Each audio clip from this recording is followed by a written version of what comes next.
Se on niin ihanaa, kun joulu taas valtaa joka paikan. Ja todellakin joka paikan. Ihmiset tungeksii kaikki sinne samaan ostoskeskukseen, jossa soitetaan vuodesta toiseen ja vuosivuodelta ärsyttävimpiä joululauluja. Ja jos ne ois hyviä lauluja, niin kai niitä vois muulloinkin kuunnella, mutta kun ne ei oo. Ja miksi lapsille väitetään, että tontut vaan niin nurkan takana? Tontut? Mitkä tontut? Eihän sellaisista saa puhua, siitä tulee ihan skitso-olo. Sitten jouluaattona tulee tonttujen pääjumala, jota lapset pelkää.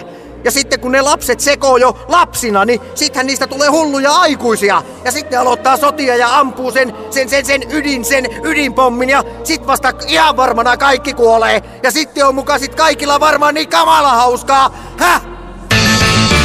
Radio Rock haluaa myös osaltaan toivottaa hyvää joulumieltä ja kajauttaa kunnon rockit.